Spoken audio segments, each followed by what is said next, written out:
Today's video is the top 6 bass fishing tips, tricks, and hacks you need to up your game. Let's go, baby.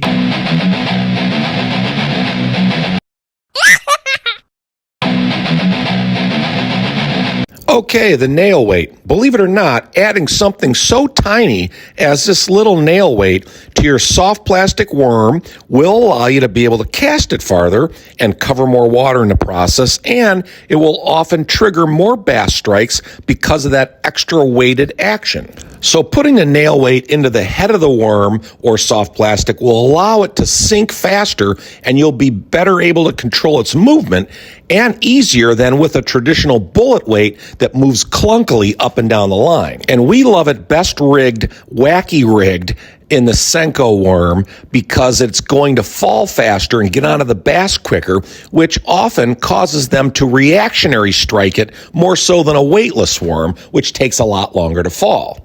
And this is particularly effective on pre-spawn bass if you're able to drop it right in the guarded nest. Hold on, because if you poke the bear in this way, the bass is likely going to explode your bait out of protection mode because they'll chase anything away from the nest. You can also rig the nail weight into the tail of the worm and be able to walk it through grass and heavy cover or bounce it off the bottom too. And don't be afraid to adapt and change your presentation at any time. If they're not biting the colors or the way you're presenting the quick fall nail weight, then remove it and try the traditional slower and more fluttering fall without the weight. If the bass want it slower or you're fishing in colder water of spring, be versatile. And remember, you don't want to sit there and watch the grass grow for hours in one spot without catching anything. Move in 20 or 30 minutes. Change spots if you haven't got any bites. If you follow our channel, you'll know I'm always preaching changing out all your jigs, worm hooks, treble lure hooks, everything to blood red hooks. Why? Red is the color of blood, and red hooks make the fish think it is wounded or injured prey. They are more likely to strike for an easier meal. Red is also known by science to be the bass's favorite color and the one they see best. It's science. It's proof. It works every time.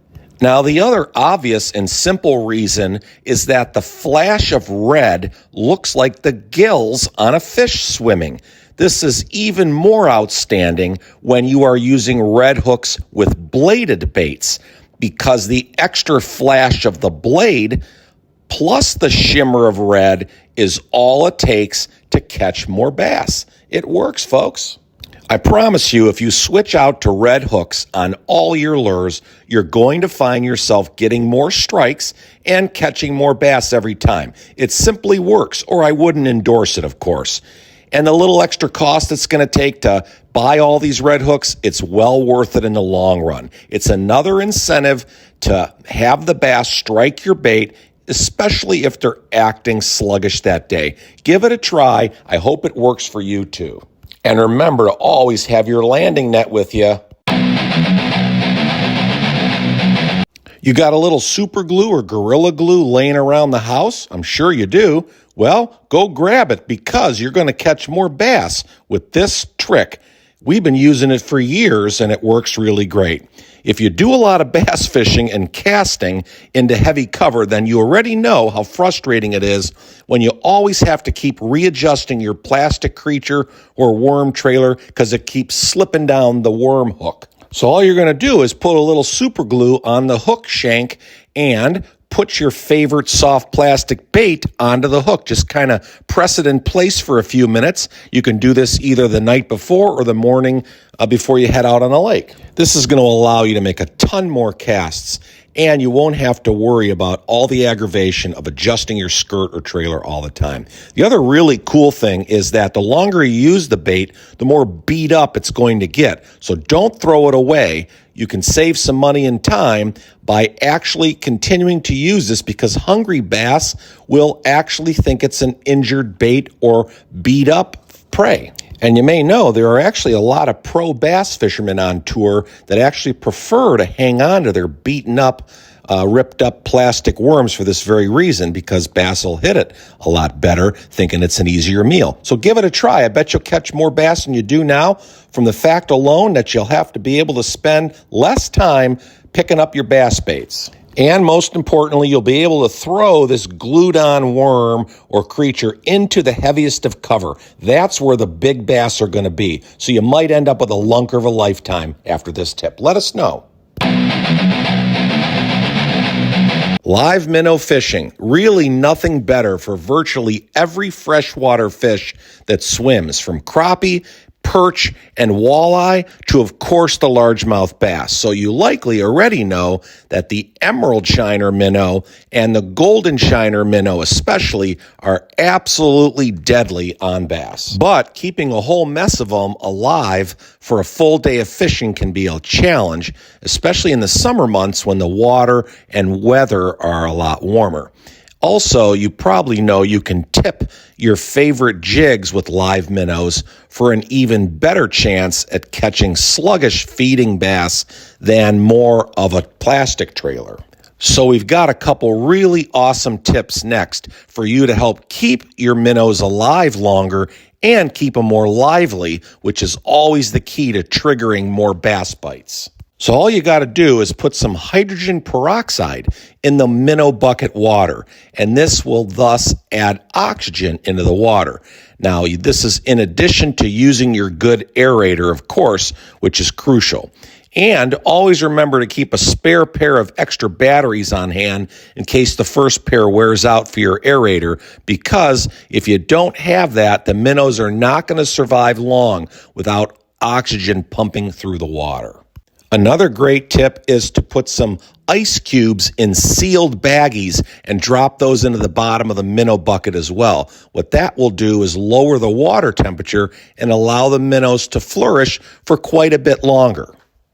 Don't ever put just the ice cubes into the minnow water, because the chlorine and the chemicals in the water of the ice will kill off the minnows in a really short amount of time.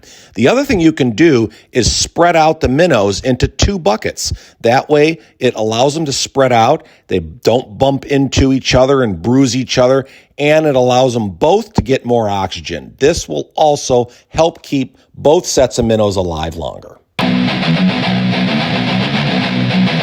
Hopefully you already know that you have to be using the sharpest hooks possible, especially when fishing for largemouth bass, because they have very bony jaws. Joe and I have found Guggen's hooks and Gamakatsu's to be the best and sharpest hooks on the market.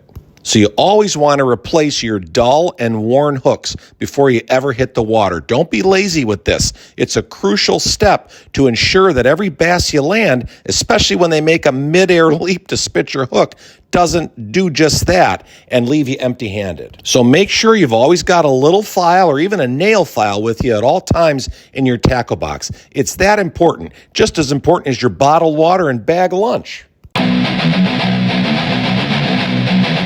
Okay, finally, tip 6 is to use a needle nose pliers to adjust the nose of your lures, your crankbaits and jerkbaits, when they just aren't swimming right.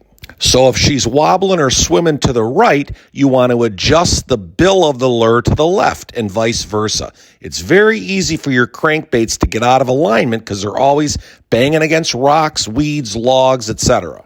Yes, bass do love erratic and darting jerkbaits, of course, but if the action on your crankbaits and jerkbaits is not natural looking to them, they're just not going to hit it, and you're going to lose fish. So don't let that mistake happen. Adjust your swim baits every time you use them, and you'll catch more bass. Go get them, folks. Okay, folks, thanks for watching. Please like this video, hit the subscribe button before you leave, and don't forget to enable your bell notifications so you never miss another great video coming your way.